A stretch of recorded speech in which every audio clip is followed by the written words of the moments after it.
அனுராதா அவர்களின் நூல் வெளியீட்டு விழாவில் கலியிடம் புரிகின்ற அன்னையே தமிழே துணை வாழ்கிறேன். ஒரு அற்புத வேள்வியினை தொடர்ந்து இங்கே நடந்து கொண்டிருக்கிறது. செவ்வாய்தோறும் செந்தமிழ் முழக்கம் கேட்டுக்கொண்டிருக்கிறது. இந்த முழக்கத்திற்கு வேள்வி நடத்துவதைப் போல வந்திருக்கிற சான்றோர் பெருமக்களுக்கு என் இதயபூர்வமான வாழ்த்தினை, வணக்கத்தினை, காணிக்கை மலர்களாக சமர்ப்பிக்கிறேன். ஐயா தாமரை கண்ணன் ஐயா அவர்கள் சொல்லுகிற போது, நீங்கள் எதற்கும் கவலை வேண்டாம், அங்கே ஐயா பேராசிரியர் இளங்கோ இருப்பார், அவர் இருக்கிறவரை எதற்கும் கவலைப்படாது என்று சொன்னார்கள். சரியாக ஆரம்பித்த இளங்கோ ஐயா அவர்களுக்கு என் தனிப்பட்ட முறையில் வாழ்த்தினை, வணக்கத்தினை செய்யப்படுகிறது.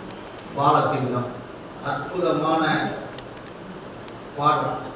உங்கள் பாடல் இனிக்கிறது, தேனாய் இனிக்கிறது, செந்தமிழுக்கு சுவை சேர்க்கிறது. தமிழிசை கல்லூரியில் 2ஆம் ஆண்டு தமிழை படிக்கிற ஒரு வேள்வியினை இளைய சமுதாயம் தொடங்கி இருக்கிறது என்பதை, தமிழுக்கு கிடைத்த வெற்றி என்பதை நான் பதிவு செய்கிறேன். காரணம், தமிழா, தமிழ் இசையா என்று ஒதுங்குகிற போது அதெல்லாம் முடியாது, என் இனத்தை, என்னுடைய மொழியை, என்னுடைய கலாச்சாரத்தை காப்போம் என்று எழுதியிருக்கிற பாஸ்டர் பாலசிங்கம் அவர்களுக்கு என்னுடைய வாழ்த்தினை தெரிவித்துக் கொள்கிறோம். இங்கே மகிழ்ச்சியாக இருக்குது. ஒவ்வொரு முறையும் எங்கள் ஐயா நீதியரசர் ஆறுமுக ஐயா வந்தாவே அது ஒரு நிகழ்ச்சியினுடைய வெற்றி, ஒரு வரவு என்று நாம் நினைக்கிற அளவுக்கு ஐயா ஒவ்வொரு முறையும் வந்து நம்மை சிறப்புப்படுத்துகிறார். ஐயா அவர்கள் வந்திருப்பது பெரிய மகிழ்ச்சி. இன்னைக்கு இந்த நிறைய நிகழ்ச்சியில் வந்திருக்கிற ஒரு கல்லூரி மாணவர்களோட ஒரு ஜீன்ஸ் பேண்டோடையும் ஒரு கால் சட்டையோடு வந்திருக்கிற என்னுடைய இயக்குனர்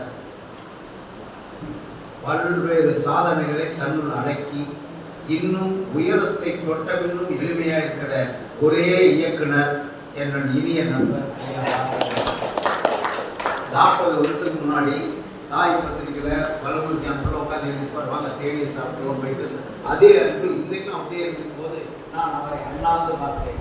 ஒவ்வொரு இடமெல்லாம் வெற்றி மொழி நாட்டுகிற திரைப்படம் ஆசிரியர், கதாசிரியர், இயக்குனர், அதை காட்டிலும் மனிதநேய செல்வர் என்பதை பதிவு பண்ணிருக்கிற என்னுடைய ராசி அழகப்பன் வந்தது இந்த நிகழ்ச்சிக்கே ஒரு ராசியாகவும், இந்த அம்மாவினுடைய எதிர்காலத்துக்கு ஒரு ராசியாகவும் அமையும் என்பதை நான் இங்கே பதிவு செய்ய ஆசைப்படுகிறேன்.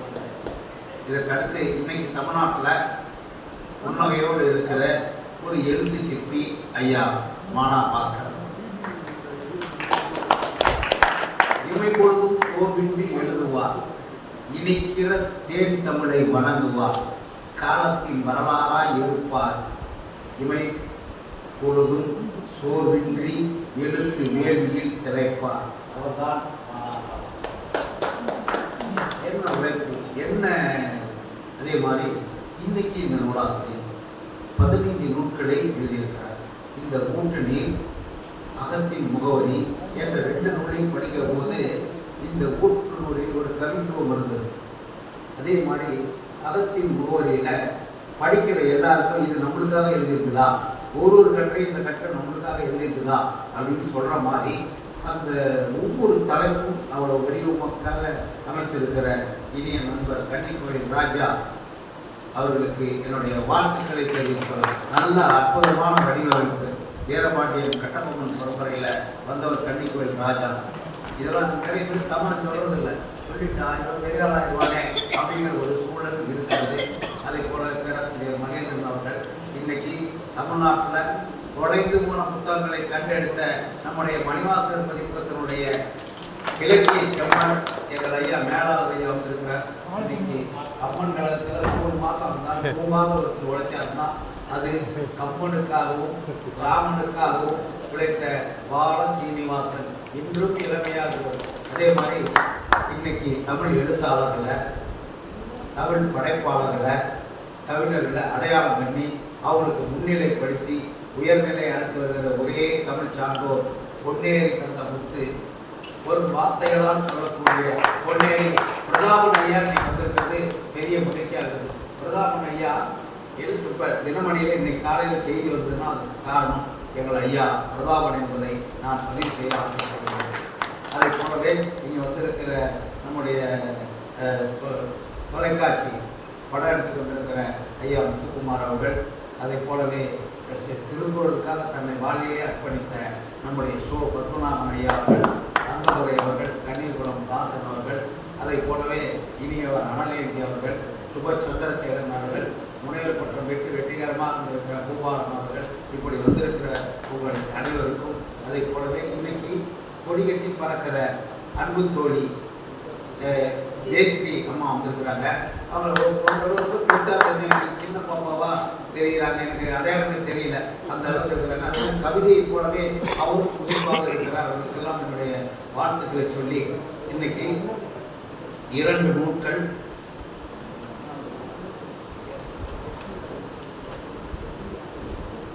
எஸ்வி ராமன் முதல்வர் உடன்பிறப்புகள் பெரும்பான்மையாக வரமாட்டாங்க.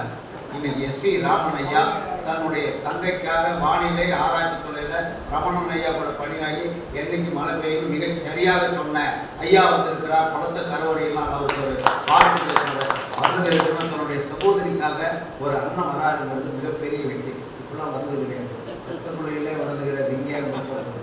அது மாதிரி சூழ்நிலையில் தமிழருக்கு அதனால தான் இப்போ நாம் என்ன பண்ணிட்டோம், தமிழர்கள்லாம் ஒரு குடும்பம் ஆகிட்டோம், எழுத்தாளர்கள்லாம் ஒரு குடும்பம் ஆகிட்டோம், எழுதுறவங்களாம் ஒரு குடும்பம் ஆகிட்டோம். அதனுடைய விளைவு இன்னைக்கு ஒய்எம்சிஏ பட்டிமன்றத்தில் செவ்வாய்க்கிழமை கூட போனால் ஒரு தேநீரோடு துவங்கி உணவோடு முடிகிற ஒரு அற்புத வேள்வி இங்கே நடந்து கொண்டிருக்கிறது. நம்முடைய இளங்கோவன் ஐயா அவர்கள் அள்ளிலும் பகலிலும் அலைச்சலும் நடுவிலும் தொல்லைகள் பலவையும் தொழிலை தாங்கி நல்லவை நடக்க வேண்டும், ஒவ்வொரு வாரமும் வகுப்பை செய்தாலும் கட்டுவார்கள், இந்த நிகழ்ச்சியை நான் விடமாட்டேன் என்று தொகுத்து வழங்குகிற தொகுப்பு சொன்னார் இளங்கோவன் ஐயா அவர்களுக்கு என்னுடைய தனிப்பட்ட வாழ்த்துக்களை தெரிவித்துக் கொள்கிறேன். இப்போ நிகழ்ச்சி மிக 2 பேர் இன்னைக்கு நூலை வெளியிடுறாங்க, அந்த 2 பேர் திறனாய்வு பண்ணுறாங்க அப்படிங்கிற முறையில் இதை வடிவமைச்சுக்கிறோம். இந்த வடிவமைச்சுக்கிற இந்த நிகழ்ச்சியில் அகங்களின் முகவரி அப்படிங்கிறத எங்கள் ஐயா மானா பாஸ்கர் அவருடைய திருக்கரெல்லாம் வெளியிடப்படுறது. யாருக்கு பிடிக்குமோ அவங்க டக்குன்னு மேடையில் அந்த புத்தகத்தை வெளியிடும் போது வாங்கிக்கலாம். அதே மாதிரி 2 நூலும் சேர்த்து 350 ரூபா, 300 ரூபா கொடுத்தா 2 நூல் கிடைக்கணும். ஒரு நூல் வேணும்னா 150 ரூபா கொடுத்து வாங்கிக்கலாம். 2 நூல்கள் எங்களுக்கு அந்த நூல்லாம் தனியாக எடுத்து வச்சுக்கணும். நூல்களை எடுத்து வச்சுக்கணும்.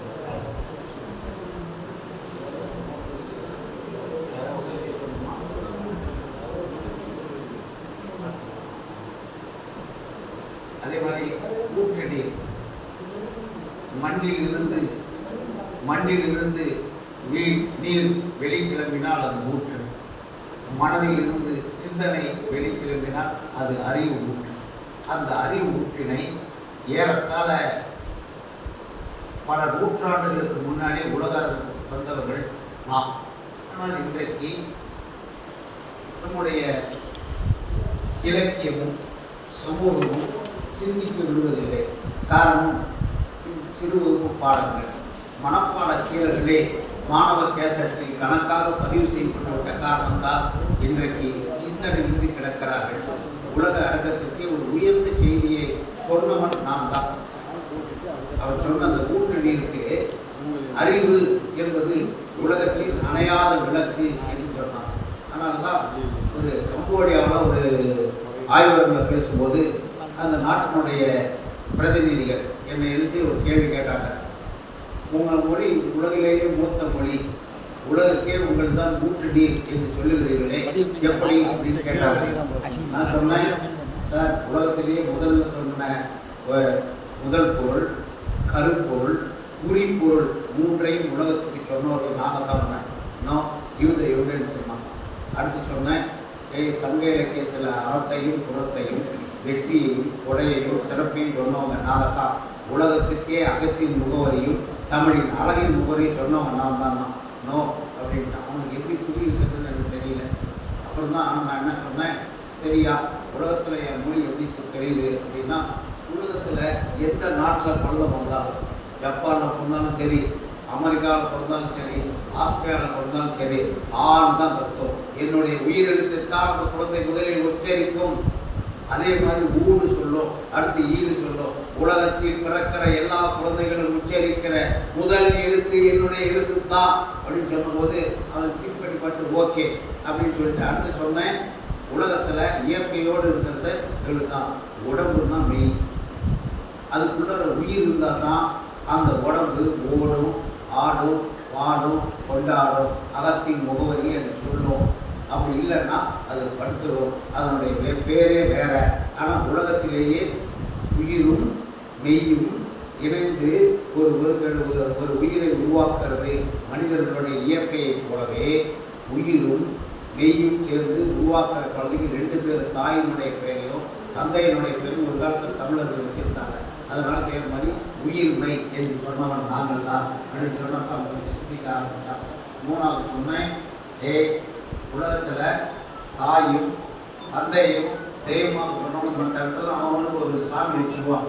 உலகத்திலேயே அன்னை, அம்மா, அப்பா, அதுக்கடுத்து குரு, இதை நிற்க வச்சுட்டு 4வது தான் தெய்வம் நின்றுது. அது தமிழ்நாட்டில் மட்டும்தான் நான் ஒழிச்சு, தமிழ் மொழிக்கு மட்டும்தான் அந்த சிறப்பு. அதனால தான் அந்த உயிரெழுத்தும் மெய்யெழுத்தும் அம்மாவுக்கும் அப்பாவுக்கும் அந்த உயிரெழுத்து தான் தொடங்க. ஏன்னா அவங்க தான் உயிராகவும் மெய்யாக இருக்கிறார்கள். அதுக்கு முன்னாடி அடுத்து வர குரு அப்படிங்கிற நிறைய பேர் இன்னைக்கு குருங்கிற வார்த்தைக்கு இலக்கணமே தெரியுது. அவங்க தான் பையன் கட்டி எடுத்துக்கிறாங்க. குருங்கிற வார்த்தைக்கு குருங்கிற எழுத்துக்கு இருள்னு அர்த்தம், குருங்கிற எழுத்துக்கு தமிழில் விளக்குதல் அர்த்தம்.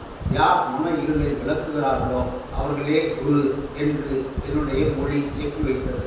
அதனால தான் 4வது தெய்வம்னு நீங்கள் 3 பேரும் செயல்படுங்கள். நீங்கள் பார்க்கிற தெய்வங்கள், நான் பார்க்காத தெய்வம் என்று உலகத்தை சொன்னதனால தான் இன்றைக்கு இலக்கியம் எழுந்து நிற்கிறது. அந்த இலக்கியத்தை கவிதையாகவும் கட்டுரையாகவும் படம் பிடித்து ஒரு மிகப்பெரிய வங்கியிலே பணியாற்றி காசு என்கிற இடத்திலிருந்து கவிதையை எண்ணிக்கொண்டிருக்கிற அம்மா அனுராதா சபரிராஜன் இன்றைக்கு கம்பீரமாக இருக்கிறார். எழுப்பின் இருப்பாய், இருப்பின் தெரிப்பாய், கோடை ஈட்டியாய், காலம் காட்டியாய், அடுப்படி சிறையினை படிப்படியாக்கி படி படி என்று படிப்பால் உயர்த்து கவிதையாலும் கட்டுரையாலும் தமிழ் கூறும் நல்லுலகத்திற்கு இன்றைக்கு மீண்டும் தொலைக்காட்சியில் வருவதற்கான வாய்ப்புகள் உருவாக்கி கொண்டிருந்திருக்கிற அனுராதா சபரிராஜன் அவர்களுக்கு நம்முடைய இதயபூர்வமான வாழ்த்துக்களை நூல் வெளியிடுவதற்கு முன்பே அவர் கரவழியால் நம்முடைய இன்னும் எழுவீர்கள், பெண்மையின் பெருவிழாக்காய் இன்னும் எழுவீர்கள், பூமியை குளம் வைப்பீர்கள். காரணம், இந்த எழுத்து என்கின்ற ஆயுதம் இருக்கிற வரை இந்த உலகத்தில் எவனும் தொட முடியாத இடத்துக்கு போக முடியும் என்பதை நிரூபித்த மானா பாஸ்கரும் ஆசியாளர் கொண்டிருக்கின்றதோடு வெளியிடுகிறார் என்பது வரலாற்று ஆய்வு. எல்லாரும் கிடைக்காத இந்த பாக்கியம். இன்னைக்கு ஆசியாளருக்கு அவருடைய தேதிக்காக எத்தனை பேர் ஏகிட்டு இருக்கிறான், மானா பாஸ்கருடைய தேதிக்காக இருக்கிறான்னா உங்களுக்கு 2 பேரும் சேர்ந்து வந்திருக்கிறாங்கிறதுனால வெற்றியை கூடிக்கொண்டிருக்கிறீர்கள் என்பதனால் தான் பலர் கைதட்டி உங்களை வரவேற்கிறார்கள். இந்த உற்சாகமும் இந்த உணர்வும் ஒரு இனத்தின் மீட்டுருவாக்கம் செய்வதற்காக உங்கள் எழுத்துக்கள் எழுந்திருக்க வேண்டும். இந்த எழுத்தின் மூலம் இந்த நாட்டிலே குறையோடி கிடக்கிற, இந்த சமூகத்தில் குறையோடி கொடுக்கிற வஞ்சகத்தையும் சூதையும் போராமையும் சுயநலத்தையும் லஞ்சத்தையும் ஊழலையும் தூளாக்க வேண்டும். அதற்காக நம்முடைய பேனா ஆயுதம் எழ வேண்டும். அப்படி எழுகிற போதுதான் புதிய மாற்றம் பிறக்கும் என்பதை சீனிவாசன் போன்றவர்கள்தான் செய்து கொண்டிருக்கிறார்கள். அதை உங்கள் எழுத்து நிரூபிக்க வேண்டும். அந்த எழுத்து நிரூபிப்பதற்காக உங்களுக்கு என் இதயபூர்வமான வாழ்க்கையை சொல்லி 7:45 ஐயா நிலைமையை முடிக்க வேண்டும் என்பதனால இப்போது நீங்கள் எழுத வேண்டும் என்று எழுத்தால் இந்த உலகம் எழ வேண்டும். அனுராதா சபரிராஜன் எழுதுகிறார், ஒரு எரிமலையை தன் எழுத்தினிலே தருகிறார். களிறு போல் மதமுற்று கலம் நாடி பகைசாடி கண்டது நம் வீரமல்லவா. கைருப்பி பெருவனங்கள் கடல் தாண்டி அரசாண்ட காலங்கள் நமதல்லவா. விளையாடும் பெயரன்மா விடுகின்ற மலரணையும் வீரத்தை பேசிய மண்ணல்லவா. இந்த மண்ணிலே இலக்கியம் படைப்பது உங்களுக்கு பெருமை அல்லவா. நாடும் எழுவி நல்லதை எழுதி பூமியை படமெடுப்பி குறையோடி கிடக்கும் எண்ணத்தை உடைத்திடுவி. உலர்விடியல் மலர் தூவி புது வளர்கிறது, நன்மை மட்டுமே வளர்கிறது என்று சொல்லி ஒரு நல்ல நூலை வெளியிடுகிற நூலாசிரியருக்கு நாம் முடிந்தவரை எழுத்தாளர்களை கௌரவப்படுத்த வேண்டும். காரணம் என்னன்னா, எத்தனை நாளைக்கு இந்த செல்வாக்காரனையும் இந்த அரசியல்வாதியும் தூக்கிவிட்டு அவனுக்கு கட்டவுட்டு வச்சு அவனுக்கு காலம் வச்சு வீழ்ந்து போய்விட்டோம். அதை மாற்றி அமைப்பதற்கும் ஒரு மாற்றம் தருவதற்கும் எழுத்தாளர்களை கௌரவப்படுத்துவோம் என்று சொல்லி இந்த குறையோடு நிலை செய்கிறேன். இப்போது நூல் வெளியிடப்படும், தேவைப்பட்டவர்கள் வாங்கிக்கொள்ளும். முழு சினிமாக்காரரை அரங்கில் வைத்துக் கொண்டு இல்ல, அவர் இலக்கியவாதி என்பதனால் அரங்கை அலங்கரிக்கிறார், அதனால் ஏற்றுக்கொள்கிறோம்.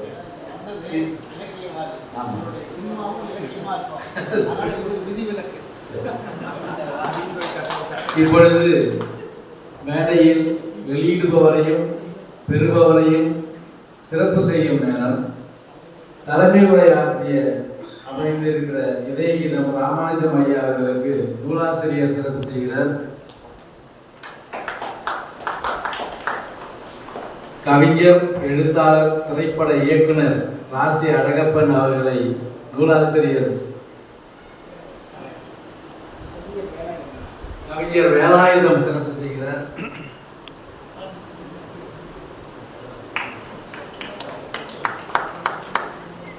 மானா பாஸ்கர் அவர்களுக்கு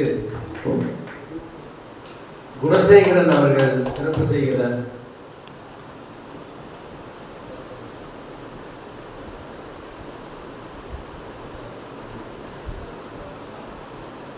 நூலாசிரியருக்கு பதிப்பகம் நடத்துகிற கன்னிக்கோயில் ராஜா அவர்களுக்கு நூலாசிரியர்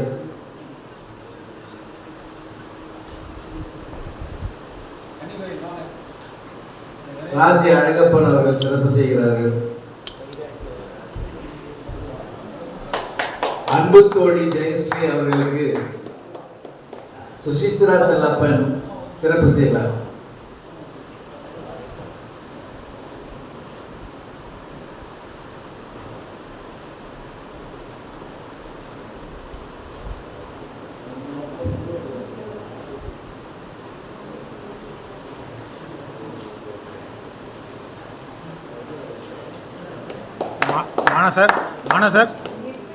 மானசர் நிமிர் இலக்கிய வட்ட ஒருங்கிணைப்பாளர் சுசித்ரா செல்லப்பன் அவர்களுக்கு நூலாசிரியர் சிறப்பு செய்கிறார்.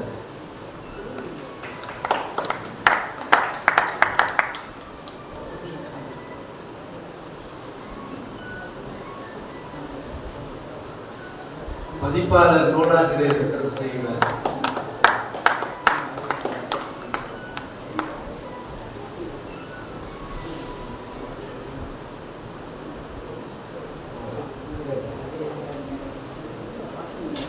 கவிஞரின் அண்ணன் எஸ்.வி. ராமன் அவர்களை அரங்கிற்கு அழைக்கிறோம். இதுவரை நிகழ்ச்சியில் கலந்து கொள்ளாத அவரை வானிலை ஆராய்ச்சியாளர், எப்பொழுதாவது மழை வருவது போல் வந்திருக்கிறார். அவரை சிறப்பு செய்கிறார். நூலாசிரியர் சிறப்பு செய்கிறார்.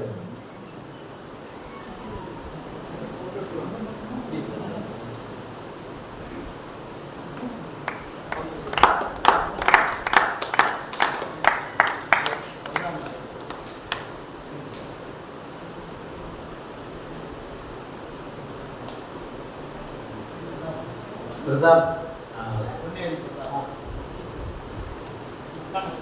ஐயா பிரதாப் அவர்களுக்கு நூலாசிரியர் பிரதாபன் அவர்களுக்கு நூலாசிரியர் சிறப்பு செய்கிறார்.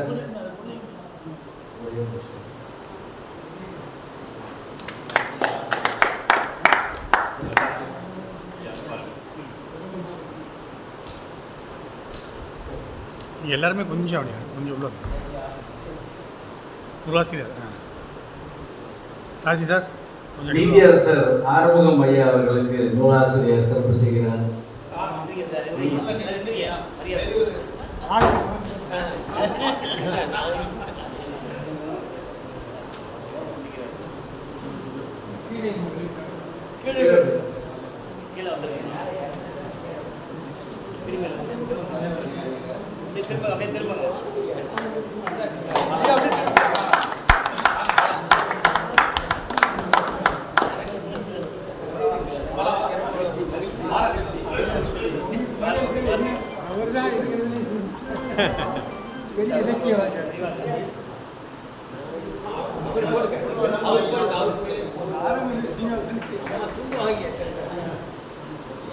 இளங்கோ ஐயா அவர்களுக்கு முன்னாடி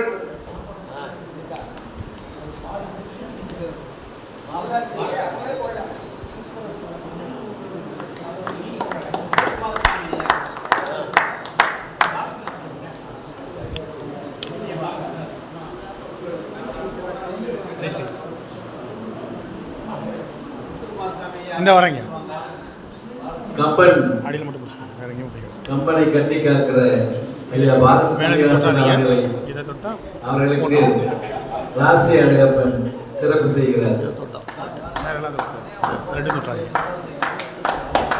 கம்பனை ஓடினாமல் பாதுகாக்கிறார்.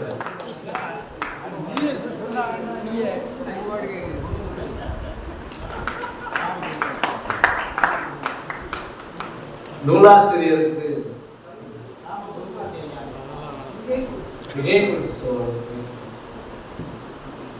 ராம குருமூர்த்தி அவர்களுக்கு நூலாசிரியர் சிறப்பு செய்கிறார். போன கொடுங்க.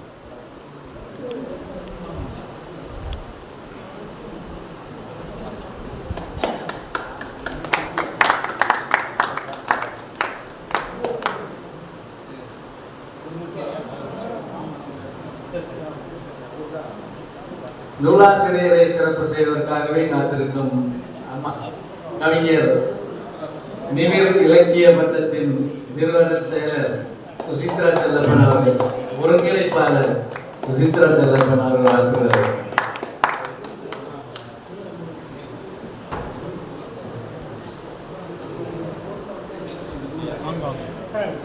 இனி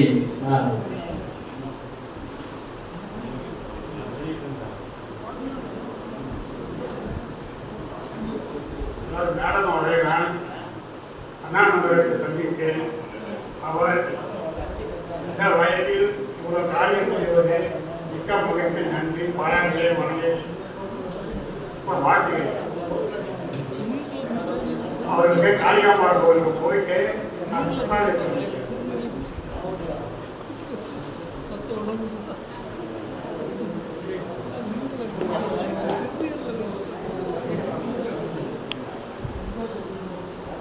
நூலாசிரியருக்கு சிறப்பு செய்ய விரும்புபவர்கள் இப்பொழுதே முடித்திருந்தால்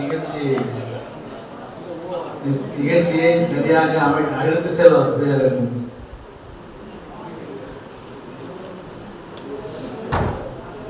தன்முனை கவிதைகள் குழுமத்தின் சார்பாக தன்முனை கவிதைகள் குழுமத்தின் கவியரங்கத்தின் ஒருங்கிணைப்பாளர் அனுராதா சவுராஜன் அவர்களுக்கு குழுமத்தின் செயலாளர் இருக்கின்றார்.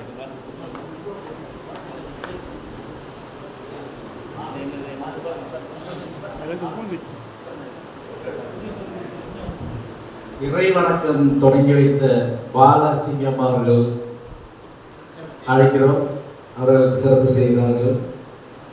இதய கீதம் ராமானுஜம் அவர்கள் சிறப்பு செய்கிறார்.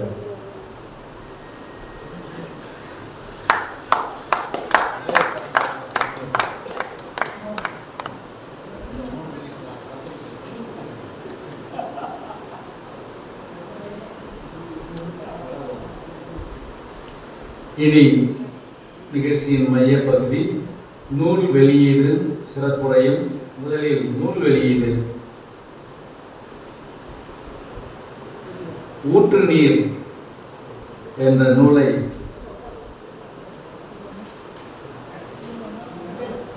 ராசி அழகப்பன் வெளியிட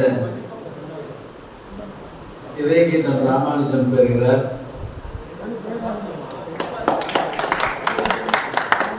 அகங்களின் முகவரி என்ற நூலை மானாபாஸ்கர் வெளியிட ராசி அழகப்பன் பெறுகிறார்.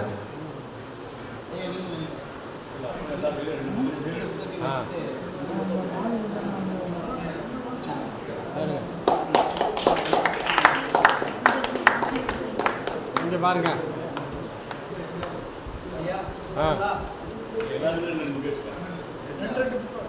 ரெண்டு புக் வெளியிடணும்ல.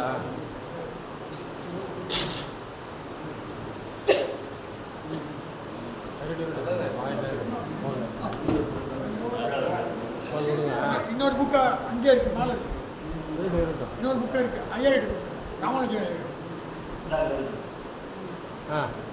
இங்கே பாருங்க.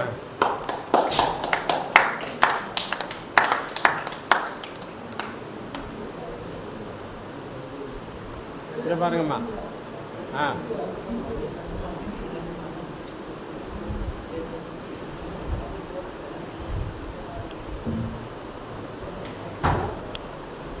நூல் வெளியீட்டாகிவிட்டது. இனி அது குறித்த சிறப்புகளை பேசலாம். முதலாவதாக ஊற்று நீர் குறித்து ராசி அழகப்பன் அவர்கள் உரையாற்ற இருக்கிறார்கள். வருக.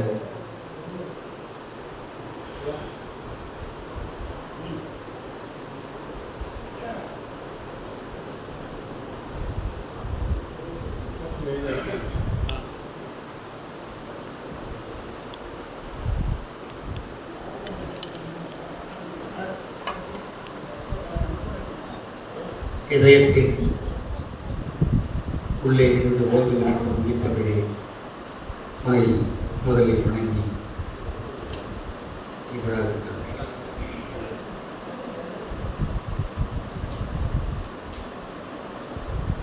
ராமானுஜம் மாதிரி போற்றுவர்களும் இல்லை, மிக அதிகமாக போற்றவர்களும் இல்லை, போற்றிக்கொண்டே இருப்பவர்களும் இல்லை. நான் இயற்கையிடம் வேண்டி கேட்டுக்கொள்வதெல்லாம் இந்த புகழை தாங்கிக் கொள்வதற்கு ஒரு அருமையான போர்வை கொடு என்று நான் கேட்கிறேன். எனக்கு உண்மையிலே புகழை கேட்கறது ஆசைதான். ஆனால் இந்த புகழ்ச்சி கேட்கறது கூடி குறுக வைக்கிறது. அவ்வளவுதான் உயிரையெல்லாம் வாழ வைத்துக் கொண்ட நெல்மணி அது செய்யாத சாதனை ஒரு மனிதன் செய்துள்ளது. யாரும் கேட்காமல் மனிதனுக்கு வந்து காற்று உன்னுடைய சுவாசம் என்று சொல்லாமல் சொல்லி வாழ்ந்து கொண்டு சாதனை செய்திருக்கு எந்த மனிதனும். இயற்கையினுடைய அருள், இயற்கையுடைய கொடை. எப்போது நாம் அருகிலே இருக்கிற அந்த உதவிகளை எல்லாம் நாம் மறந்து விடுவோம். திடீரென்று விசுவம் விடுகிற ஒருவரை பார்த்து நாம் வியப்போம். நான் என் வாழ்நாளில் தெரிந்து கொண்டதெல்லாம் வியப்பதற்கு வாழ்க்கையில் ஒன்றுமே இல்லை, தெரிந்து கொள்ளத்தான் யாவும். நீ வியக்கிற போதே நீ உன்னை தாழ்த்திக் கொள்கிறாய்.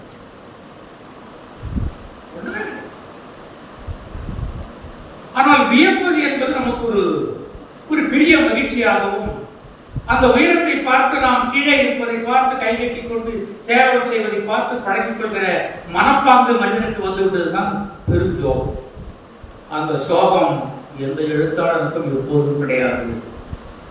அந்த இடத்தில் தான் எதிரே அமர்ந்திருக்கிற வணக்கத்திற்குரிய நீதிபதி ஆறுமுகம் உள்பட எல்லோரையும் நான் வணங்கி கேட்டுக்கொள்கிறேன். என்னைவிட மேலானவர்கள் நீங்கள், என்னைவிட மேலானவர்கள். உண்மை. ராமானுஜம் அவர்கள் சொன்ன போது என்ன மாதிரி ஆள் இல்லைன்னாரு. அப்படியே கொஞ்சம் நோந்தாரு. இவனுங்கெல்லாம் நம்பாதீங்கன்னாரு. முதல் சொல்றது ஒன்றா பொய்யா இருக்கலாம், இரண்டாவது சொல்றதை ஏற்றுக்கொள்கிறேன். அது பாரதி ஒருவன் தான் உண்மையை சொல்ல பயப்படவே இல்லை. நான் ஆசைப்பட்டதெல்லாம் நடக்கவே இல்லை. ராமாயணத்தில் சீதை பேசியிருக்க வேண்டும். மகாபாரதத்தில் பாஞ்சாலி உயர்ந்து நின்று பேச வேண்டிய இடத்தில் பேசியிருக்க வேண்டும். சிலப்பதிகாரத்தில் கண்ணகி அங்கே பேசாமல் தன் கணவனுடன் பேசியிருக்க வேண்டும். பெண்கள் பேச வேண்டிய இடத்தை விட்டுவிட்டு எல்லா இடத்திலும் கோபப்படுவது என்பதை இலக்கியத்தில் வேண்டுமானால் இருக்கலாம், இனி இருக்காது என்பதற்காகத்தான் நம்முடைய சகோதரி அவர்கள் எழுத ஆரம்பிக்கிறார்கள். ஊற்று நீர் என்ற கவிதைதான் ஆறாவது. இந்த ஊற்று நீர் இப்பதான் கையில் இந்த சிகிச்சையில் குழந்தை பெற்று 10 நிமிடம் கழித்து இது உங்க குழந்தை அம்மா, ஆமாவா, ஆமான்னு சொல்லுங்க, இல்லைன்னா போயிட்டு வருவோம் ஆமா என்பது போல இந்த கவிதை நூலை நான் கையெழுத்து பார்க்கிற போது எப்பொழுதுமே எனக்கு புத்தகங்கள் என் இதயத்தோடு ஒட்டிக்கொள்வது. பார்க்கிற போது மிக PDF படித்தேன். எல்லாம் படித்தது 50 கவிதைகள். ராமானுஜம் வாழ்க்கைய அந்த கவிதையிலிருந்து புத்தகாவின் காப்புரிமை சிறிய ஞானிகள், எழுத்தாளர்கள், சிந்தனையாளர்கள்லாம் எங்கள் சிந்தனையை வாரிக்கொண்டு போங்கள், உலகத்தில் நீங்கள் எல்லோரும் பயன்படுத்துங்கள் என்று சொல்ல வரும்போது இந்த ஊற்றுகளில் ஒரு வார்த்தை எனக்கு உறுத்தியது. ஒரு புத்தகா என்கிற அமைப்பு தான் இது போட்டுக்காரங்க நினைக்கிறேன். அந்த வரியை படிச்சது முக்கியமா இதை முதல்ல சொல்லிடணும்னு நினைச்சேன். நம்ம எப்பயுமே உறுத்துவதை உள்ளே வைத்துக் கொண்டு அவசரப்படுகிற எண்ணம் எனக்கு இல்லை. அதுல ஒரு வரி இருக்கிறது, காப்புரிமை என்று. இதை விமர்சனத்துக்கு மட்டும்தான் பயன்படுத்த வேண்டும். நல்ல வேலை நான் விமர்சனம் மட்டும் எடுத்து பயன்படுத்துறேன். வேறு யார் பயன்படுத்தினாலும் உள்ள தெரியுமான்றாங்க. பாரதி சொல்லியிருந்தால் பாடியிருக்க முடியுமா? ஔவையார் சொல்லியிருந்தால் பாடியிருக்க முடியுமா? எப்பொழுது நம்முடைய இதயத்திலிருந்து வெளியாக ஒரு சொற்கள் வந்துவிட்டது என்று சொன்னால் அது உலகத்துக்கு சொந்தம். அவ்வளவுதான். சிந்தனை என்பது உங்களுடைய அல்ல, உங்களோடு எழுதாத வரை உங்களுடைய. எழுதிவிட்டால் அது பொறுத்து. நம்ம போராடிட்டு இருக்கோம். எத்தனையோ எழுத்தாளர்கள் அரசு பொதுவுரிமை ஆக்க வேண்டும் என்று போராடுகிறது. பாரதியார் பொதுவுரிமை ஆக்கி பின்பாடு வேகமாக பார்க்க. எனவே இந்த புத்தக அமைப்பிடம் சொல்லுங்க, எங்க எழுத்துக்களை யார் வேண்டுமானாலும் பயன்படுத்துங்கள் என்கிற அந்த எண்ணத்தின் முதலில் மறந்துகள். என்ன நிலமா என்ன பண்ண? நீங்கள் வளர்ந்து கேட்ட அறிவை, செய்தியை, சிந்தனையை, உங்கள் வாழ்க்கையினுடைய அந்த நுட்பத்தை நீங்கள் அனுபவித்து வைத்துக் கொள்ளாமல் அடுத்தவர்களுக்கு கடத்த வேண்டும் என்பதைத்தான் நீங்கள் கவலை எழுதுகிறீர்கள். அப்படி எழுதுகிற போது அந்த சொற்கள் மக்களுக்கு சொந்தமாக வேண்டும். நான் பொதுமைவாதியை கிடைக்க வேண்டும். புத்தகம் கேபிட்டலிஸ்டா இருக்கும். பணம் வர்றோம், புக்கு போனாங்க, காசு விற்கிறது, காசு. அது வேண்டியது. வங்கியில் இவங்க பார்க்காம பணமா? பாலசீனிவாசன்னா ஒரு கூட்டத்துக்கு போய் 1000 ரூபாய் கொடுப்பாங்க இல்லையான்னு தெரியாது. ஓடி வந்து போய் உட்கார்ந்து கொண்டு கம்பனையும் வள்ளுவரையும் வாங்கித்தான் பேசுவோம். எனவே பணம் என்பது முக்கியமானதாக எழுத்தாளர்கள் முன்வைக்க கூடாது. நீ மட்டும் காசு வாங்கிட்டு நான் வாங்கிறது இங்க வாங்கிறது நானா தான் வந்தேன். இன்னும் சொல்ல போனா மகிழ்ச்சியாக சொல்கிறேன், முதன்முறையாக நான் வந்தேன். இலங்கை வந்தேன், பேராசிரியர் இலங்கை வந்தால் நீங்க யாரும் கேட்டேன், விவேகானந்தா ஆசிரியர் பேராசிரியர் இருக்கேன். நான் மாசம் பேச வந்திருக்கேன். அதுக்கப்புறம் தான் ஆசிரியர் வந்தார் ராமானுஜன். அதில் ஒரு எழுத்தாளர் தன்னுடைய சொற்களை மக்களுக்கு தந்துவிட வேண்டும். அதுல எந்த உரிமையும் கிடையாது, காப்புரிமையும் கிடையாது, வளகாப்பும் கிடையாது, ஒன்றும் கிடையாது. வேண்டுமானால் மேடையில பொன்னாடை போத்தீங்க மகிழ்ச்சிக்காக. சொல்லுக்கு ஆடை வெப்பம் இதெல்லாம் நீங்கள் கவிதை எழுதியிருக்கிறீர்கள். அதனால்தான் நம்ம வந்து ராமானுஜனுடைய அந்த சொற்களிலே நாம் அணுகிற அந்த தமிழ்தாய் ஊட்டிய அந்த பால் அரவணைப்பு எனக்கு கிடையாது. அந்த அடுக்குமொழி சொற்கள் எனக்கு வராம போனாங்கன்னா நான் அதை கோச்சிகள் கிடையாது. கூந்தல் இருக்கிறவங்க அள்ளி முடிகிறாங்க. நமக்கு என்ன ஐயா? இருப்பதை பார்த்து மகிழ்கிறவன் தான் வேளாளர். அந்த பெருமையை நாங்கள் 40 ஆண்டுகளுக்கு முன்பாக நாங்கள் பயன்படுத்தினோம். இந்த ஊற்றுவியல் என்கின்ற 50 கவிதைகள் உள்ளன. 50ஐயும் சொல்லிவிடுவது என்னுடைய நோக்கம் அல்ல, 5இல் சிறந்ததை சொல்லிவிடுவது என்னுடைய நோக்கம். முதலிலே எழுதுகிற போது கனகரத்னம் அவர்கள் சொல்கிறார்கள், எனக்கு இந்த நூலில் 7 கவிதைகள் பிடித்திருக்கின்றன. அந்த 7 மிகச்சிறந்த கவிதைகள். ஒன்று கடவுள் வீடு, கனவும் நினைவும், தூரத்து இடிமுழக்கம். ஏன்னா அந்த தலைப்பு வந்து விஜயகாந்தனுடைய முதல் படம். கரெக்டா 1979 நினைக்கிறேன். அதை முடிச்சுட்டு வரும்போது நான் எங்க 2வது படம் கரெக்ட் 2வது படம். அப்போ 3வது படம் எடுக்கிற போது நான் அந்த ரோகிணி இன்டர்நேஷனல் பக்கத்தில் இருக்கிற அவருடைய அறையிலே சேர்ந்து ஒரு பழைய பாய், கிழிஞ்சு போற பாய், அந்த பாயில நானும் அவரும் அமர்ந்து கொண்டு தேநீர் இருக்கிய படம் இருந்தது. அந்த தலைப்பை, தூரத்து இடிமுழக்கம் என்கிற தலைப்பை வைத்திருக்கிறார்கள். உண்மையிலே அதான் ஒரு மிகச்சிறந்த நினைவூட்டல். அன்பும் அறிவும், காதல் யதார்த்தம். காதலே யதார்த்தம் தான், காதல்னாலே யதார்த்தம் தான். யாயும் யாயும் யாராகியோ கண்ணோடு கண் நோக்கு, அதுவே யதார்த்தம். ஆனாலும் அதை அழகாக இன்னைக்கு சொல்றாங்க, ஒரு புதிய தொடக்கத்தினுடைய காதல் அந்த மகிழ்ச்சி மாதிரி அந்த காதல் யதார்த்தம். அப்புறம் தலைமுறை இடைவெளி, அது எப்படி தலைமுறை இடைவெளி ஏற்படும்? அடுத்தது சுள்ளெலும்பு. இந்த 7 கவிதைகள் எனக்கு பிடித்திருக்கின்றன என்று அவர்களுடைய அனுமதித்து சொல்லியிருக்கிறார். அடுத்து வாயார வாழ்த்துகிற நெஞ்சம். முனைவர் இதயகீதம் ராமானவர்கள் இந்த கவிதைகளில் ஜீவன் இருக்கிறது. 50 அவ்வளவு அழகாக, சிலது சந்தம் இருக்கிறது, சிலது சாத்தியக்குறள் இருக்கிறது, சில சொற்களில் தமிழ் புதிய சொற்கள் இருக்கிறது, சிலவற்றில் ஆழ்ந்த அனுபவம் இருக்கிறது. ஆக ஒட்டுமொத்தமாக அவர்கள் வாழ்ந்த வாழ்வினுடைய ஒட்டுமொத்த சாரம் அந்த ஜீவன் இருக்கிறது. சமூகத்தை நேசிக்கிற வாசிப்பு இருக்கிறது என்று சொன்னார். உண்மையிலேயே 2 முறை நான் படித்தேன், வாசிப்பில் நெகிழ்ந்திருக்கிறேன். மிக அருமையான கவிதைகள். ஊற்று நீர் ஏனென்று கேட்டு நீர் என்னாலே ஊறித்தான்.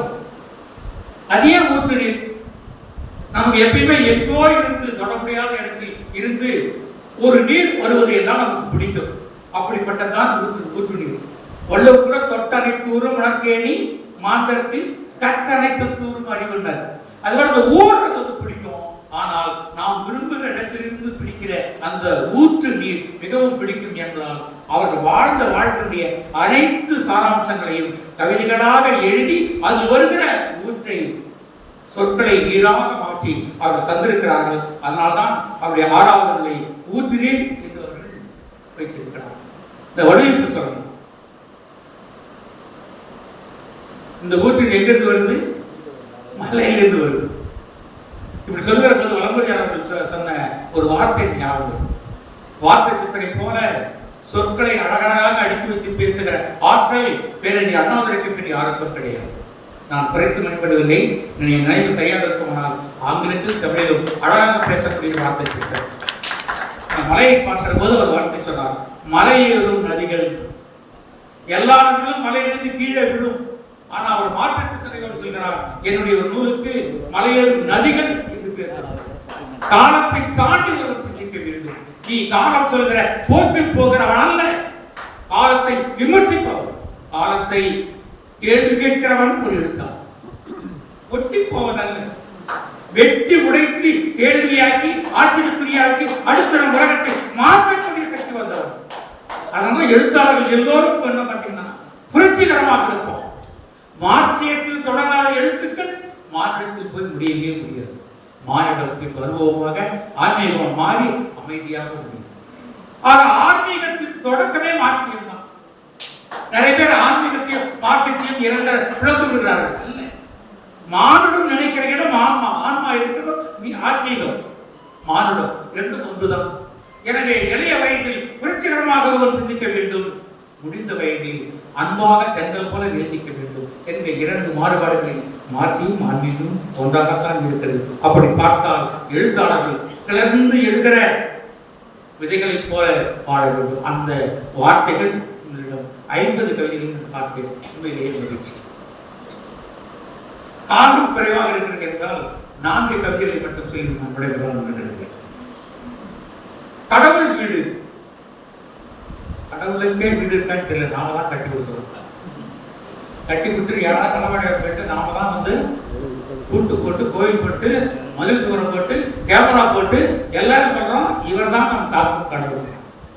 அந்த வீட்டை பற்றி தான் எழுதுகிறார். நான் எந்த கேள்வி கேட்கல, அவர் கடவுள் வீடு என்று சொன்னால் நான் சொல்கிறேன். அவர் எழுதுகிறார், கோயில் உனக்கு எத்தனையோ காண்கிறோம் கோவிந்தா, தீயிலும் மிகச்சுடும் துயர்திகள் கண்ணனே, ஆயினும் ஒரு பக்கம் குபேரனாய் மறுபக்கம் குசேலனாய் குடியிருப்பதன் காரணம் தான் என்ன? ஒரு பக்கம் பணக்கார, ஒரு பக்கம் ஏழை. இப்பதான் தெரிஞ்சு குடியிருச்சில்ல, யோசிக்கிறார், ஓ ஏழை பணக்காரன் இருக்கா போல ஊர்ல என்று கடவுளை பார்த்து கேட்கிறார். ஓய்ந்து போகும் முறவாடி உனக்கே இந்த கதியா, ஆய்ந்த ஆட்சியரும் தேய்ந்திடாது திருந்திடாதோ, செல்வந்தன் மேலும் செல்வந்தன், ஏழை மேலும் ஏழை என்ற சொல்லுக்கும் சூத்திரத்திற்கும் சாமினியும் சிறைப்பட்டாயோ. என்ன சொல்றாரு? செல்வந்தும் மேலும் செல்வந்தன், ஏழை மேலும் ஏழை என்ற சொல்லுக்கும் சூத்திரத்திற்கும் இந்த வார்த்தை இது மிகவும் நுணுக்கமான ஒரு வார்த்தை. அது பின்னாடி வரும். சாமி நீயும் சிறைப்பட்டாயோ, அருளின் பொருளிழந்து கருவறையில் கல்லால் இருளில் இருக்கும் சிறையும் இருக்கிறதே. இப்படி அவர் எழுதினார். எனக்கு தோன்றுகிறது, ஏழை இருக்கான், பணக்காரர் இருக்கான், எல்லோரும் உன்னிடம் வந்து தஞ்சப்படுகிறார்கள், கேட்கிறார்களே, நீ ஏன் அதை பார்த்துக் கொண்டிருக்கிறாய்? உனக்கு வீடு இருக்கிறது, மக்களுக்கெல்லாம் என்ன இருக்கிறது என்று ஒரு காரணமாக கேட்கிற கேள்வி. ஒரு பட்டுக்கோட்டை கல்யாண சுந்தரம் கேள்வி. பாடிய போதெல்லாம் பாடி நீ கைது போது பயப்பட எல்லாருமே கம்யூனிஸ்ட் பேர்ல இருக்கும். வாடிய பெயரை கட்டும்போதெல்லாம் வாடினேன் என்று சொல்லுகிற மன்னவனுடைய கருத்து வந்தான்.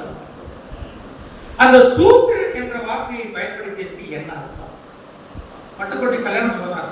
மனுஷனை சாப்பிடுறான்னா தம்பி பையன், அது மாறுவது போ தீர்வது பேர் நான் பார்த்தாங்க. நீங்க கடவுள் எவரையும் பிரித்து வைக்கவில்லை. மனிதன் மனிதனுக்கு மனிதன் குசலன் ஆக்குகிறார். கண்ணன் எங்கிருந்து வந்தான்? கண்ணன் இவனே. குசலன் எங்கிருந்து வந்தான்? அவனும் இவனே. ஆனால் ஒரு கண்ணனுக்கு குசலன் தேவைப்படுகிறது, ஆர்வம் பாடுவதற்கு ஆள் தேவைப்படுகிறது. செல்வந்தர்கள் ஏன் செல்வந்தராக இருக்கிறார்கள்? கேள்வி நான் கேட்கல. அவங்க சொல்றாங்க சூத்திரம் என்று சொன்னார். சூத்திரம்னா ரெண்டு அர்த்தம். சூத்திரம் என்றால் நான்காவது வர்ணம் என்றும் பொருள். சூத்திரம் என்றால் விதி, கோட்பாடு. அது அமைப்பு அப்படித்தாங்க. செல்வந்தன் அப்படித்தான் இருப்பான், ஏழை அப்படித்தான் இருப்பான். அது ஒரு அமைப்பு. இந்த சூத்திரத்தை நீ ஏன் ஏற்றுக்கொள்கிறாய் என்று கடவுளிடம் கேள்வி கேட்கிறார் என்கிற அனுராதாவை பார்த்து நான் பாராட்டுகிறேன். உலகத்திலேயே பேனா மட்டும்தான் தலைமையும் அந்த சொற்கள் எல்லாம் புரிந்து இருக்கும். அந்த இடத்தில் அனுராதா உண்மையிலேயே இப்படித்தான் நுணுக்கமா அந்த நேரடியாக கேட்டாங்க. 9 சட்டசபையிலேயே நேரடியாக கேட்டா எவ்வளவு பிரச்சனை வரும்? எழுத்தாளர்களுக்கு தெரியாதா? அது புத்தகமா போட்டு கொடுக்கும் போது இவ்வளவு பிரச்சனை வரும். அதுக்காகத்தான் ஜாக்கிரதையாக பற்றி சூத்திரனா இருந்தாலும் எடுத்துக்கோ, அமைப்பு இருந்தாலும் எடுத்துக்கோ, நான் சொல்ல வேண்டிய சொல்லிட்டேன் என்று அனுராதா அவர்கள் மிகவும் சூழ்ச்சியாக சொல்லியிருக்கிறார். உண்மையிலேயே உங்களுடைய சொல்லாற்றலை நான் வணங்குகிறேன், பாராட்டுகிறேன். கார்ல் மார்க்ஸ் சொல்கிறார், நீங்கள் கடவுளிடம் கேட்கிறீர்கள். கார்ல் மார்க்ஸ் அதற்கு பதில் இருக்கிறார். செல்வந்தன் செல்வந்தனாக ஏன் இருக்கிறான்? செல்வந்தன் செல்வந்தனாக இருக்க காரணம் அவன் பொருளை தருகிறான், அதிகமாக பணம் தருகிறான். ஏழை உழைப்பை தருகிறான், பணத்தை கேட்கிறான். உழைப்பை தருவதை கொடுத்து பணம் கேட்கிறதுனால தான் ஏழை ஏழையாகவே இருக்கிறான். பணம் பணத்தோடு சேரும்.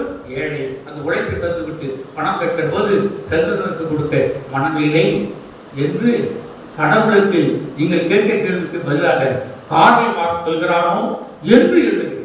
ஏற்றத்தல் என்று நான் எண்ணுகிறேன். எனவே பிறப்புக்கும் எல்லா உயிருக்கும் என்று வள்ளுவர் சொன்ன தத்துவத்தை புரிய வேண்டும் என்பதற்காக கடவுள் வீடு என்ற கவிதையில் மிகச் சிறப்பாக கையாண்டிருக்கிற உங்களை காலம் காலம் உச்சி மீது வைத்து உங்களை உயர்த்தி பாராட்டும்.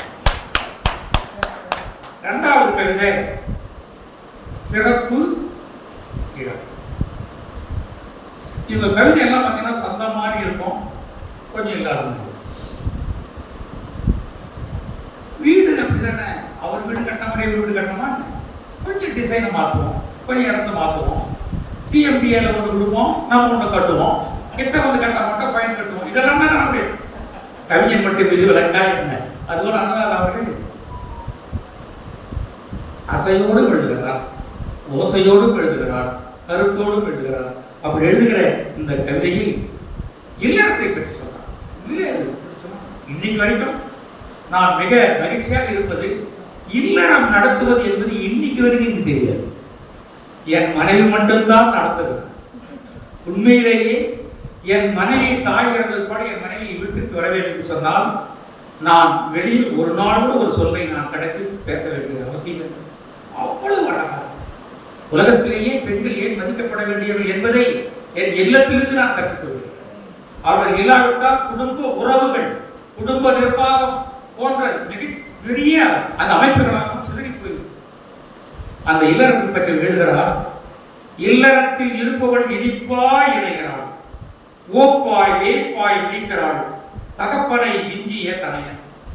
எழுது இல்லறம் என்னன்னா, இங்க பிறக்கிறான், சம்பாதிக்கிறான், என்ன பண்றான்னா வெளிநாடுகளில் போய் சேர்ந்து தன்னையும் தாயையும் விட்டு வெளிநாடுகளில் வாழ்கிறார்கள், பணம் சேர்க்கிறார்கள். தன்னையும் தாயையும் யார் பார்த்துக் கொள்வது? ஊரெல்லாம் சுத்துறாரு, ரொம்ப பிரமாதமா இருக்கு. அப்பாவோட விஞ்சிய பையன் என்று பெயர் எடுத்து நீ வந்து ஒரு போட்டோ எடுத்து போட்டுக்கிற. உனக்கு வாட்ஸ்அப்பிலும் உன்னுடைய இன்ஸ்டாகிராமிலும் 1000 லைக் வருது. ஆனால் பெற்றோர்கள் என்ன செய்கிறார்கள் என்பதற்காக இந்த கவிதை எழுதுகிறார். தொலைத்தவை தவிர்த்தவை தவிர்த்தவை தலைவிக்கு தெரியாது. யாரு போனாமா தெரியாது.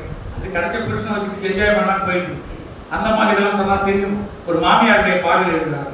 தொலைத்தவை தவிர்த்தவை தவிர்த்தவை தலைவிக்கு தெரியாது, உருவம் மாறியும் உள்ளம் மாறா உணர்வுகள் எழுந்த ஏக்கங்கள். ஒரு முறை பார்க்க குளிக்கும் உருவாக்கிய தந்தை முகம், கருவறையில் வளர்த்தெடுத்த கனிவான தாய் முத்தம், முகம் அல்ல முத்தம், பார்த்து தொட்ட கணினி இசை, எப்படி தொட்டுட்டே இருக்க கணினி, பார்க்க வைத்தது இளமை நரை, பிறந்த பின் பள்ளி வரை பிள்ளை வாழ்ந்த விடுமுறை வழிமுறை, திரைகளோடு திரவியம் தேட தொலைத்ததுவும் கோடி, திரும்ப திரும்ப தித்திப்பு தேடி தங்க கூண்டு சிறைதான் கோடி. கோடி மருமகளை பார்த்து இதெல்லாம் பண்ணிட்டு இருக்கேன், மொத்தம்லாம் கிடைக்கல உங்களுக்கு என்னோட புருஷனுக்கு என்றெல்லாம் சொல்லிக் கொடுத்து அப்புறம் மெதுவாக சொல்லி தராங்க. எப்பயுமே மானியம் கட்ட ஆரம்பிப்பேன், வாமா கொஞ்சம் தலை செய்யுதுமா, சரித்த கொஞ்சம் புடவை கட்டிக்கலாம், புடவையா கேள்விப்பட்டதே இல்லையே. அப்படி கொஞ்சம் கொஞ்சமா மாமியார் தன்னுடைய ஆசையை சொல்லுவதும், மருமகள் முதல்ல இதை காலி பண்ணாம வாழ முடியாது என்று மருமகள் இந்த தலைமுறையின் சிந்தனையோடு வாழ்வதும் ரெண்டும் நடந்து கொண்டே இருக்கும். அந்த தலைமுறை இடைவெளியை இந்த கவிதையில் சொல்கிறார்கள். நீங்கள் அங்கே சுகமாக இருக்கிறீர்கள், ஆனால் இழந்தது பெற்றோர்களுடைய அன்பை, ஆதரவை, சுகத்தை. ஒரு கவியை எழுதலாம். ஒரு தாயின் முந்தானைக்கு எவ்வளவு சுகம், எவ்வளவு ஆனந்தம், எத்தனை காட்சிகள், எத்தனை அவமானங்களை அந்த முந்தானை காப்பாற்றி இருக்கிறது என்றெல்லாம் எழுதுகிற போது எனக்கு நினைவு இருக்கிறது. ஒரு தாய் தான் பிள்ளையை முற்றிலும் முழுவதுமாக அரவணைத்து மேலேற்றுகிறார். அப்படியெல்லாம் நடக்கும் பிள்ளைய நீ இப்படி வச்சுக்கிட்டு இருக்கிய என்று இந்த கவிதையை தலைமையிடங்களை பார்த்து எழுதுகிறாள். நான் கேட்பதெல்லாம் ஒன்றுதான், அவர்கள் அவ்வாறே இருக்கட்டும். பெரைகடலோடியின் பிறவியின் கேள்வி யார் சொன்னது? அந்த காலத்திலே தமிழகம் 8 திக்கும் செல்வி கலை செல்வர்கள் யாவும் உடம்பு சேர்த்து பாரதியார் சொன்னது.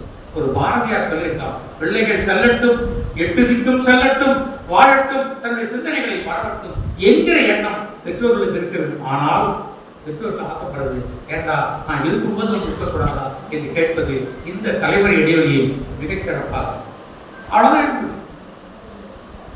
என்னுடைய பிள்ளை அமெரிக்காவினுடைய தலைநகரமான நியூயார்க்ல இருக்கும். எனக்கு என்னவோ ஒரு நாள் கூட இந்த சிந்தனை வரவே, ஊருக்கு வாடான்னு கேட்கிறேன். எதுக்கு வரணும்? நான் சொல்றேன், எதுக்கு வரணும்? பிள்ளைகள் உயர்ந்து சிறந்து பறக்க வேண்டும். ஒரு சிட்டுக்குருவி அதை செய்யும். தேடி தேடி தேடி சின்ன சின்ன அலகுகளால் ஒன்றாக சேர்ந்து கூட்டை ஒரு குஞ்சை பொறிக்கும். பொறித்து சில காலம் முடைகாத்து தன்னுடைய உணவு கொடுத்து பெரும்பாடு அது எழுந்து இறக்கை வந்த பறக்க முயல் நிற்கிற போது வீட்டுக்குள்ளே இருந்தால் அந்த தாய் அந்த குஞ்சு குருவியை கொத்தி கொத்தி வெளியே போய் என்று சொல்லி துரத்தி விடும். ஏனென்றால் உலகம் வெளியில் காத்திருக்கிறது. வீடல்ல உன் வாழ்க்கை, இங்கே அடைந்து கிடக்காதே, வெளியில் தான் இருக்கிறது. 8 திக்கும் செல். ஒரு வாழ்க்கையை நீயே உணர்ந்து உயர்ந்து நின்று வாழ்க்கையை அனுபவி, அதுதான் வாழ்க்கை. நான் எல்லா பெற்றோருக்கும் சொல்கிறேன், தயவு செய்து பிள்ளைகளை நம்முடைய கனவிலே அவர்களை மூடி வைத்து புதைத்து வைத்து அழ வைத்து விடாதீர்கள். அவர்கள் வளர, அது ஒரு வாழ்க்கையின் அனுபவம். இந்த கவிதையில் அவருடைய ஏக்கம் தெரிகிறது. நான் சொல்கிறேன், பாரதிய பாணியில் நீங்கள் கவலைப்படாதீர்கள், நீங்கள் நீங்களாக இருங்கள், அவர்களாக வருகிற போது அணைத்துக் கொள்வோம் என்பதுதான் நம்முடைய எண்ணமாக இருக்கும். அதான் எனக்கு கேட்பாங்க, என்ன சார் பேசு, எதுக்கு சிவகாசி ப்ராப்ளம், அவன் தான் வருஷமான அடுத்த வருஷம் கல்யாணத்தை அடிச்சுட்டு வீட்டு வாங்கினேன்னு கேட்பான். நான் பிறந்தது எனக்கு தெரியாது, இறப்பது எனக்கு தேவையே இல்லை, இருப்பது எனக்கு அவசியமானது. வாழ்கிற போது எல்லா நிமிடங்களையும் அனுபவித்து வாழ்ந்து விடுகிற அந்த பக்குவம், எண்ணம், அனுபவம் எனக்கு வேண்டும். அது மட்டும்தான் எனக்கு. வீட்டில் சொன்னாங்க, நீங்கள் 60 கடந்து விட்டீர்கள். என்னுடைய வாழ்க்கை குறிப்பு சொன்னது 65 தாண்டி விட்டார்கள். நான் சொன்னேன், நான் வாழ்கிறேன், அவ்வளவுதான். வாழ்க்கை என்பது ஒரு மிகப்பெரிய வரம். அதை நாட்களை எண்ணி விடாதீர்கள். தலைமுறை இடைவெளி என்பது நாம் உருவாக்கிக் கொள்வது. பிள்ளைகளை பார்த்து நாம் அன்போடு அரவணைப்பது, பாசமாக இருக்கட்டும், அவர்களுக்கு உண்டான சுமைகளாக இருக்கக்கூடாது என்பதை தாழ்மையாக தெரிவித்துக் கொள்கிறேன். நிறைய பேர் விட்டார்கள். தெரியலீங்க, நீ எப்படி இருந்த, நீ எப்படி? எந்த பெற்றோருக்கு பிள்ளை அடங்கி இருப்பதல்ல, அடங்கி இருப்பதே வாழ்க்கை அல்ல. அறிவுரை அவசியமற்றது, அனுபவம் தேவையானது. ஒரு பெற்றோர்கள் பிள்ளைகளை எவ்வாறு பழக வேண்டும் என்று சொன்னால், ஒரு தோழனை போல், ஒரு நண்பனை போல், எல்லா ரகசியங்களையும் பரிமாறிக்கொள்கிற உண்மையான உறவு நட்பு என்றால் அந்த நட்பின் இடத்தை பெற்றோர்கள் அடைந்து விட வேண்டும். அவன் தான் பாக்கியம். நான் அடைந்திருக்கிறேன். என் வீட்டில் இருக்கிற பிள்ளையை ஒரு நாளும் எங்கே சென்றாய் என்று கேட்டதில்லை, எங்கே போறாய் என்று கேட்டதில்லை. அவனும் என்ன கேட்டதில்லை, நானும் என்ன கேட்டதில்லை. வீடு என்பது எல்லோரும் சேர்ந்து வாழ்கிற ஒரு இருப்பிடம். அவர்கள் வாழ்க்கையை நோக்கி பயன்படுகிறோம். அறிந்து கொள்ளத்தான் செய்திகளை அடக்குமுறை செய்வதற்கு பாசம் ஒரு நாளும் பயன்படக்கூடாது என்கிற சித்தாந்தத்தில் உள்ளவனுக்கு துன்பம் எக்காலம் வராது, அனுராதாவுக்கும் வரவும் கூடாது. மூன்றாவது கேள்வி, பழைய பஞ்சாபம். பேசணும் பாருங்க, அதேதான். பாட்டி கதை சொன்ன பழைய காலம் எழுத பேத்தி பாடம் எடுக்கிறாள், பாட்டி கதை கேட்கிறாள். கரெக்டா? இந்த அம்மாக்களுக்கு மேல தாலாட்டே தெரியாது. தாலாட்டு தெரியறது பெரிய அவமானம் கிடையாது. ஏன்னா அந்த ஆணும் பெண்ணும் இருவரும் சேர்ந்து சம்பாதித்தால்தான் வாடகை கொடுத்து மாதம் முழுக்க நம்ம எல்லாத்தையும் செலவு செய்து பிள்ளையை படிக்க வைக்க முடியும். எனவே இங்க சொல்கிறான், பாட்டி கதை சொன்ன பழைய காலம் நழுவ பேத்தி பாடம் எடுக்கிறாள், பாட்டி கதை கேட்கிறாள். பாட்டி அம்மா, உங்கள் பகுத்தறிவை வகுத்திடுங்கள். நீயோ நானோ யார் போட்டாலும் நல்லாவே உடையும் இப்பிடம்.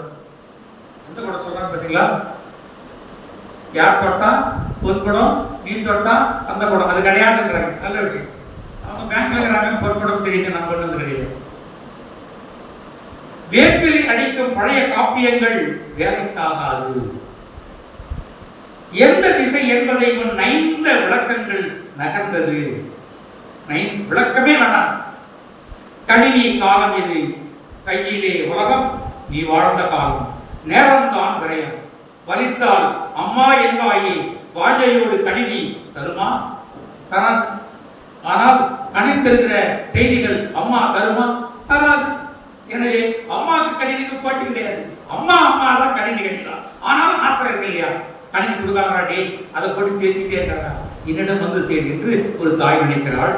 வலித்தால் அம்மா என்பாயே, வாஞ்சையோடு கணினி தருமா? இணையதளங்கள் ஏகமாய் இருக்கு, வாய்க்குருசியாய் கண்ட நோய் நோய்க்கு நகர்த்தாத தாய் கைப்பக்கம் வருமா? கரெக்டா? சாப்பாடு கிடைக்காது. அதெல்லாம் ஒரு அம்மா கேட்கிறார். இருப்பதை கொண்டு சிறப்பாய் வாழ்ந்த காலம் அது. இருப்பதை கொண்டு சிறப்பாய் வாழ்ந்த காலம் அது. இருப்பதையெல்லாம் வரித்து இன்னல் தெரிவிக்கும் காலம் இது. எனக்கு அப்படிலாம் தெரியல. நாங்களாம் சொல்லியிருக்கேன். நாங்கெல்லாம் அந்த காலத்துல வயக்காட்டில் இருந்தோம், வேற வேலை கிடையாது. வீடு இருந்தது. நேரம் காலையில் 4 மணிக்கு எழுந்து போய் வேலை செய்யணும். வேலை செஞ்சு பிடிச்சி திருப்பி ஈவினிங் 6 மணிக்கு மேலே வரணும். நமக்கு உலகம் தெரியாது. இயற்கையோடு இணைந்து வாழ்ந்த காலம் இது. இப்போ அப்படி இல்லை. விஞ்ஞான காலம். வீட்டை விட்டு போனால்தான் உலகம். எனவே இந்த விஞ்ஞான காலத்தில் இந்த விஞ்ஞானங்களை பார்த்து கோபப்படுவதை நிறுத்திக் கொள்ளணும். ஏன்னா அவங்க எனக்கு பிடிஎஃப் படிச்சது எதில்? அனுராதா அவர்கள் பிடிஎஃப்ல வாட்ஸ்அப்ல தான் இருந்துச்சார். புத்தகத்தை இப்பதான் பார்க்கிறேன். நான் கேட்க முடியுமா? ஆசிரியர், நீங்கள் ஒரு புத்தகம் எனக்கு கொடுத்து பேசுன்னு சொல்லலாமே, ஏன் நீங்க எனக்கு கேட்கலாமா? கேட்கல. நான் கேட்க மாட்டேன். அதே மாதிரி நீங்களும் உங்கள் பிள்ளைகளிடம் கேட்காதீர்கள். எனவே விஞ்ஞானம் என்பது நம்மை வளர்ப்பதற்கு உரிய மிகப்பெரிய சாதனம். அதை வச்சுட்டு மேலே போகக்கூடாது. என்னுடைய பேட்டி நான் பேசிக்கிட்டு இருக்கும்போது அவங்க எதிர்மனையிலிருந்து ஒரு நேரம் அன்பாக இருக்கும், ஒரு நேரம் துன்பமாக பேசுவார்கள். ஒரு நேரம் பேசுகிற போது என்னம்மா என்கிட்ட பேச மாட்டியா சொன்னது, நானே செம காண்டில் இருக்கேன், பேசாம போயிடு, வந்தேன் ஜனங்களுடைய தீர்வு போட்டுருவேன். எது நியூயார்க்ல இருந்து போர் வழியாக அந்த பேட்டி என்னிடம் பேசினாள். பேசியது பொருள் அல்ல, எனக்கு பேசிய சொற்களுடைய சுகம். நமக்கு உறவாக இருக்கிறவர்கள் கடும் சொல்லும் சொல், நம்மை விரும்புகிறவர் எதிரியும் நமக்கு. வாழ்க்கை என்பது அமைகிற போது நாம் அமைத்துக் கொள்ள வேண்டும். அருகே இருந்தால்தான் நம்பல்ல, அது நெருக்கமான இடைவெளி, அது தூரத்து நட்பு. எனவே வாழ்தல் என்பது மனத்தில் தான் இருக்கிறது என்பதை சொல்லாமல் வாசகர்கள் புரிந்து கொள்ள வேண்டும் என்பதற்காக அந்த கல்வி எழுதியிருக்கிறார்கள். இப்படிப்பட்ட சமூகத்தில் நடக்கிற தலைமுறை இடைவெளிகள், பாச போராட்டங்கள், இன்னல்கள், பெரியவர்கள் சிறுவர்களை பார்த்து நினைக்கிற எண்ணங்கள், இந்த மாறுபாடுகளை மிகச்சிறப்பாக 50 பகுதிகளில் இங்கென்றும் அங்கொன்றும் இல்லாமல் எல்லா இடத்திலும் வேலை கிடைக்கிற அருமையான சொற்களையும் அர்த்தத்தையும் எழுதியிருக்கிறீர்கள். எனக்கு சொல்ல வேண்டும் என்று சொன்னால் 5 மணி நேரம் ஆகும். ஆனால் ராமானுஜம் அவர்கள் இன்னும் 20 நிமிடத்தில் இங்கிருந்து நீங்கள் அகல வேண்டும் என்று YMCA பட்டிமன்றம் சொல்லியிருக்கிறது என்று சொன்னார். என் வாழ்நாளில் முதன்முறையாக YMCA பட்டிமன்றத்துக்கு வந்து நிற்கிறேன். காலத்திற்கு நன்றி. உங்கள் அனைவருக்கும் நன்றி.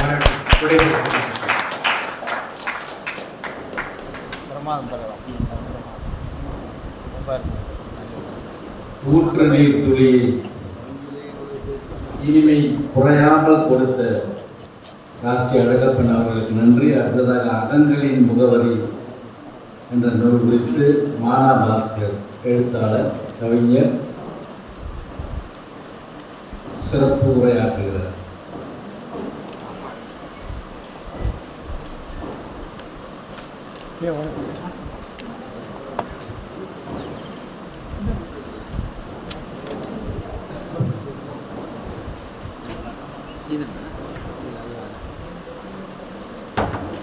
அருமை நண்பர்களே, அருமையான 2 நூல்களை வெளியிடும் இந்த விழாவில் தலைமையேற்றிருக்கிற அண்ணன் இதயகீதம் ராமானுஜம், இளங்கோவன் மற்றும் இந்த விழாவை அலங்கரிப்பதற்காக வந்திருக்கும் உங்கள் அனைவரையும் முதற்கண் வணங்கி வருகிறேன். நிறைய பேசலாம்னு தயாரிச்சுட்டு வந்து நேரம் இவ்வளவுதான் சொல்லும் பொழுது அதை சுருக்கமாக பேச வேண்டிய கட்டாயம் இருக்குல்ல, ரொம்ப கொடுமை. எவ்வளோ முடியுமோ சீக்கிரமா முடிச்சிடுறேன். அம்மா அனுராதா சௌரிராஜனுடைய இந்த அகங்களின் முகவரிங்கிற புத்தகம் இருக்குல்ல, ஏற்கனவே வந்து அண்ணன் ராசி அழகப்பன் அவர்கள் வந்து ஊற்று நீர் புத்தகத்தை பற்றி, அது கவிதை புத்தகம், இது கட்டுரை. இவங்களுடைய மொழி இருக்குல்ல, இந்த கட்டுரையில் அவர்கள் கையாண்டு இருக்கிற மொழி வந்து ரொம்ப லாவகமாய், ரொம்ப எளிமையா. ஏன்னா இந்த காலத்துல யாருக்கும் பொறுமை இல்லை, நேரமும் இல்லை. ஷார்ட் அண்ட் ஸ்வீட்டுன்னு தான், சுருக்கமா சுருக்குன்னு சொல்லிடணும். அந்த மொழி வந்து இந்த கட்டுரையில வந்து அழகாக இவங்களுக்கு வந்திருக்கு. இந்த கட்டுரை தமிழை இவர்கள் இன்னும் வந்து அதிகமாக நிறைய கட்டுரைகளை எழுதணும். இவங்களுடைய மொழியினுடைய சிறப்புக்கு ஒன்று சொல்லும் பாருங்களேன். இவங்க இதுக்கு முன்னாடி எழுதின புத்தகங்களுடைய தலைப்புகள்லாம் பாருங்க, எவ்வளவு வந்து நவீனமாகவும் எளிமையாகவும் இருக்குன்னு. சாவியை தேடும் கூட்டுகள்,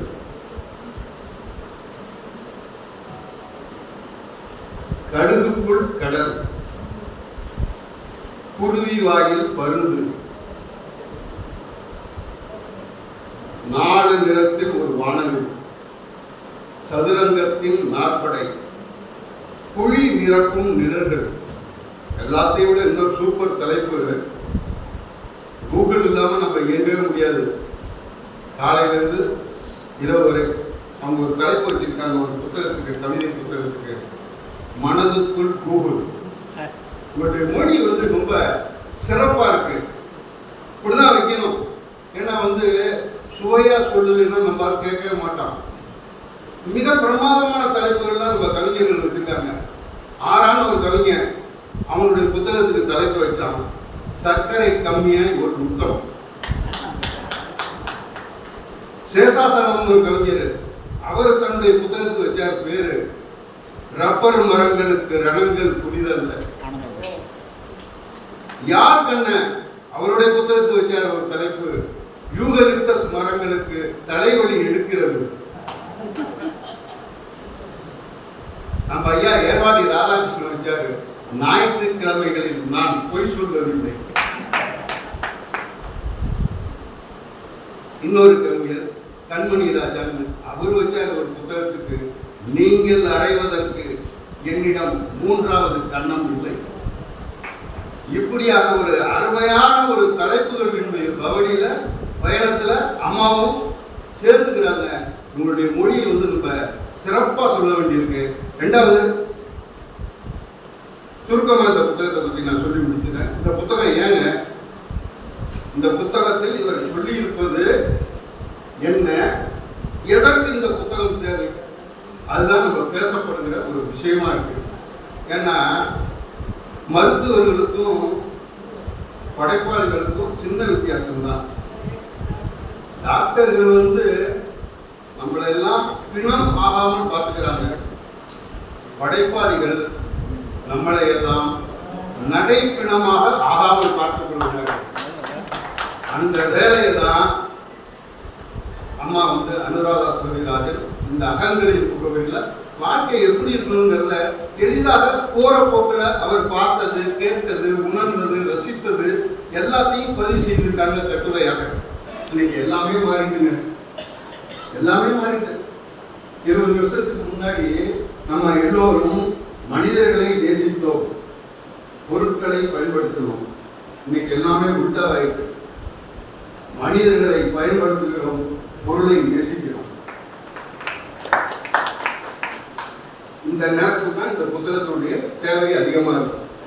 இன்னொன்று, எதுக்கு 20 வருஷத்துக்கு முன்னாடின்னு சொல்றேன்னா, இந்த மாற்றத்தை